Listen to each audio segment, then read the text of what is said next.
Assalamualaikum to all my active and energetic students. I hope you all will be absolutely fit and fine like always. It was great pleasure to see your response in the previous lecture.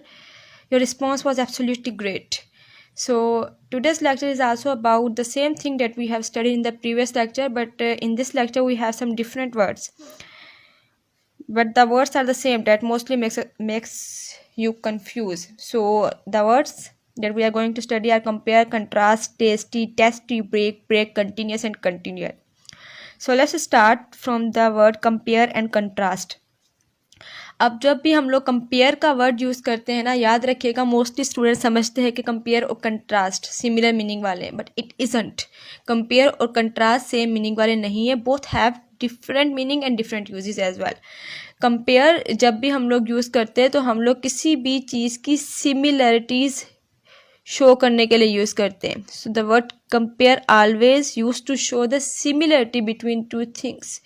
For example, if we say to something you are comparing me to them, मतलब आप मुझे जो है वो उनसे compare करना है. इसका मतलब क्या होता है कि आप मुझे उनसे सिमिलर बना रहे हैं. ठीक है. वर्ड है कंट्रास्ट. कंट्रास्ट हम लोग तब यूज़ कर रहे होते हैं when we are differentiation, we are doing differentiation between two things. जब हम दो चीज़ों को आपस में डिफ्रेंशिएट कर रहे होते हैं उसके लिए हम लोग वर्ड यूज़ करते हैं contrast. For example, I am comparing myself with you. मैं खुद को आपके साथ कंपेयर कर रही हूँ. जब हमने ये वर्ड यूज़ किया तो इसका मतलब क्या होगा? इसका मतलब ये होगा कि मैं आपके साथ जो सिमिलरिटीज़ हैं उसको फाइंड आउट कर रही हूँ. ठीक है. जब हम लोग कंट्रास्ट की बात करते हैं, for example, for the contrast word I have sentence, there is a contrast between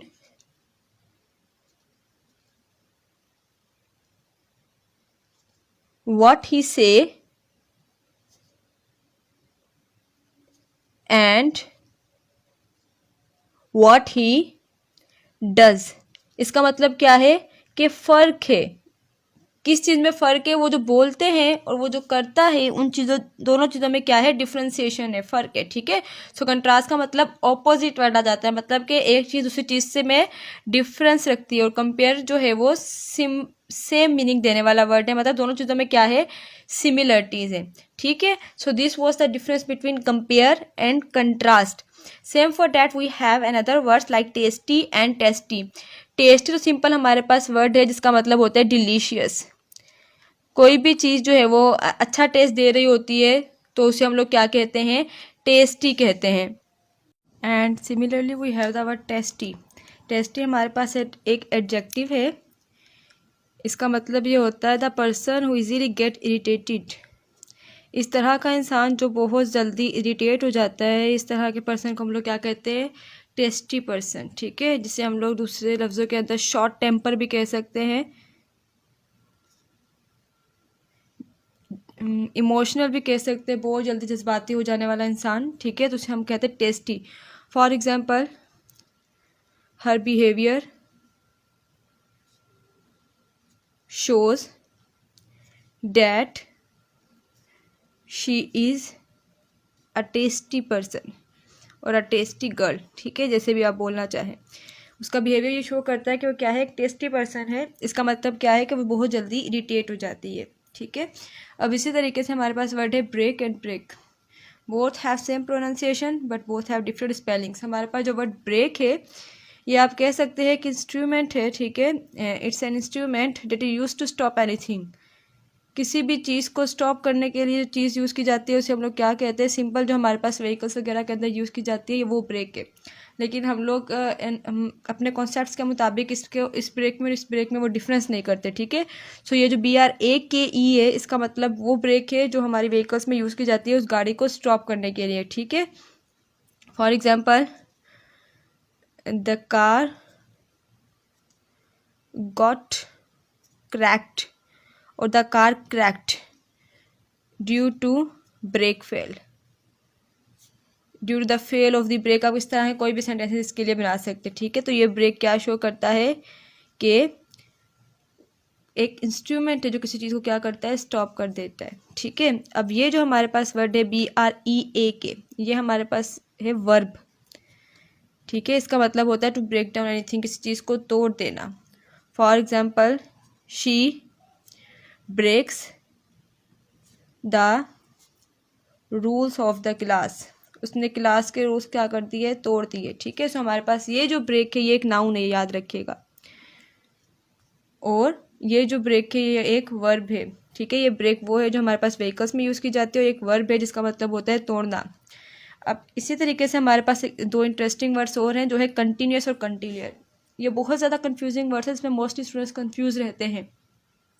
अब हमारे पास कंटिन्यूस और कंटिन्यूअल का दोनों का मतलब एक्चुअली में सेम है, करीब करीब मीनिंग देने वाले हैं, मतलब मुसलसल कोई चीज़ जो है वो कंटिन्यू है। लेकिन फिर डिफरेंस क्या आ जाता है कंटिन्यूस में और कंटिन्यूअल में। कंटिन्यूस का मतलब होता है वो चीज़ जो कंटिन्यू तो है but without any break, the thing that is continue but without any break, जो चीज़ बिना ब्रेक के कंटिन्यू हो, मतलब चलती रहे, उसमें कोई भी ब्रेक कोई भी गैप ना आए, उसे हम लोग कहते हैं continuous. For example, blood flow in our body, the blood flow in our body with a continuous process, हमारी बॉडी के अंदर जो ब्लड फ्लो हो रहा है वो एक कंटिन्यूस प्रोसेस के थ्रू फ्लो हो रहा है। वो प्रोसेस मतलब कुछ वक्त के लिए भी रुक गया तो सिस्टम सारा ख़राब हो जाएगा। ठीक है, सो ये कंटिन्यूस का मतलब क्या है, ये कंटिन्यूस हमारे पास इसका मतलब ये है कोई भी चीज़ कंटिन्यू है बट उसके अंदर किसी भी किस्म का कोई ब्रेक शामिल नहीं है। ठीक है, अब हमारे पास ये जो वर्ड है कंटिन्यूअल, इसका मतलब क्या होता है, the things that is continue but with gaps with breaks, जिसके अंदर कोई ब्रेक आ जाती है, गैप्स आ जाते हैं, वन आफ्टर अनदर, मतलब एक के बाद एक, इस तरीके का जो प्रोसेस होता है उसे हम लोग कहते हैं continual. For example, I'll take the classes by continual method, by continual process और method, मतलब मैंने क्लासेस ली हैं बट मैंने क्लासेस कंटिन्यूस मेथड से नहीं लिए, कंटिन्यूअल मेथड से लिए। इसका मतलब क्या होता है कि ली, देन उसमें गैप किया, देन दोबारा उसको स्टार्ट कर दिया। ठीक है, मतलब एक चीज़ कंटिन्यू तो है लेकिन कंटिन्यू के साथ साथ उसमें क्या आ जाते हैं, गैप्स आ जाते हैं। अब हमारी जो कुछ साइंटिफिक प्रोसेस इतने सारे जो कंटिन्यूअल होते हैं, बीच में उसके गैप्स आ जाते हैं। अब आप लोग जब होमवर्क करेंगे तो उस होमवर्क में कोशिश कीजिएगा इस कंटिन्यूअस के अंदर, उस कंटिन्यूअल के अंदर साइंटिफिक ट्रूथ ऐड करें, बिकॉज अगर साइंटिफिक ट्रूथ ऐड करेंगे तो आपका कॉन्सेप्ट और क्लियर होगा। ठीक है, वैसे काफ़ी जगहों पर कंटिन्यूअस और कंटिन्यूअल आप यूज़ कर सकते हैं, डिपेंड टू द सिचुएशन पर डिपेंड करता है।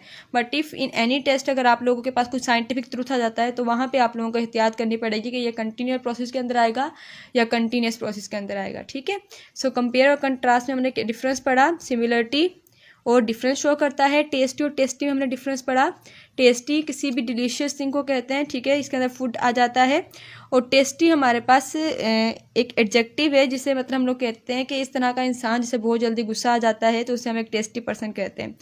वर्ड थे हमारे पास ब्रेक और ब्रेक। ये ब्रेक एक इंस्ट्रूमेंट है जो किसी भी चीज़ को स्टॉप करने के लिए यूज़ किया जाता है, और ये ब्रेक एक वर्ब था जिसका मतलब होता है तोड़ना। फिर कंटिन्यूअस और कंटिन्यूअल में डिफरेंस पढ़ा हम लोगों ने। कंटिन्यूअस का मतलब था कोई चीज़ कंटिन्यू प्रोसेस के अंदर है और उसके अंदर कोई भी गैप कोई ब्रेक नहीं है, और कंटिन्यूअल का मतलब ये होता है कि उसके अंदर कोई गैप है शामिल है। ठीक है, so this was a lecture to improve your vocabulary. I hope it will be clear to you. If you have any question, any query, you may ask anytime. I am available for you all the time. You will submit your homework before the next lecture, and in your homework you will make the 2 sentences for the each word.